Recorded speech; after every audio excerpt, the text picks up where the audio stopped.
Ito yung kauna-unahang Tagalog gospel song na aking nakompose. Pakinggan natin.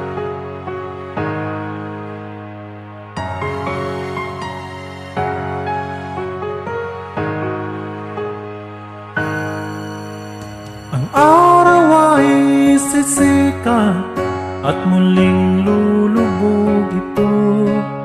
Bawat oras ay lilipas, panaho'y magbabago.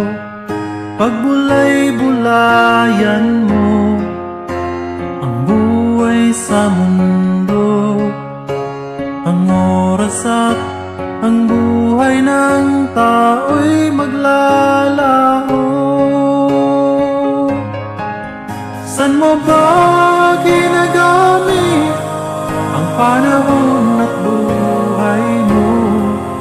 Binubuhos mo lahat ng oras mo sa trabaho.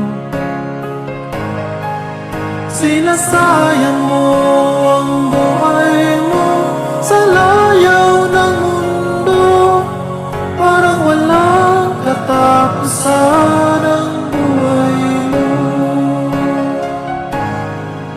Huwag mo sanang sayangin ang oras at ang buhay mo. Darating ang panahon, ito'y maglalaho. Ang oras at ang buhay mo'y isuko kay Kristo. Ang Panginoo'y naghihintay sa'yo. San mo ba ginagamit ang panahon at buhay mo? Binubuhos mo lahat ng oras mo sa trabaho.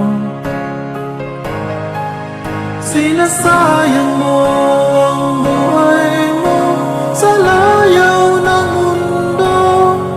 Parang walang katapusan ang buhay mo. San mo ba ginagamit ang panahon at buhay mo? Binubuhos mo lahat ng oras mo sa trabaho. Sinasayang mo ang buhay mo sa layaw ng mundo. Parang walang katapusan ang buhay mo. Sinasayang mo ang buhay mo sa layaw ng mundo. Parang walang katapusan ang buhay mo. Parang walang katapusan ang buhay mo. Parang walang katapusan ang buhay mo.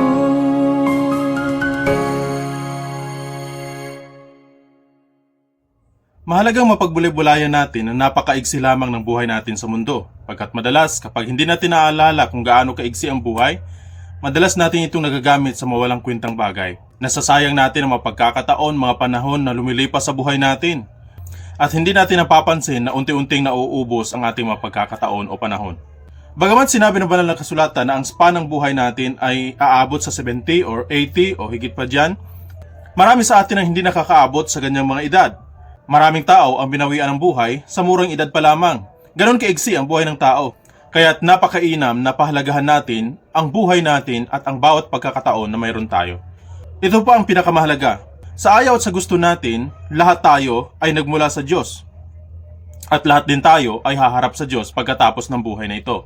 At maniniwala man tayo o hindi, haharap tayo sa paghatol ng Diyos pagkat sinabi ng banal na kasulatan sa Hebrews 9:27, "It is appointed unto men once to die, and after this, the judgment." So lahat tayo, pagkatapos ng ating kamatayan, ang susunod na mangyayari ay ang ating paghaharap sa paghahatol ng Diyos.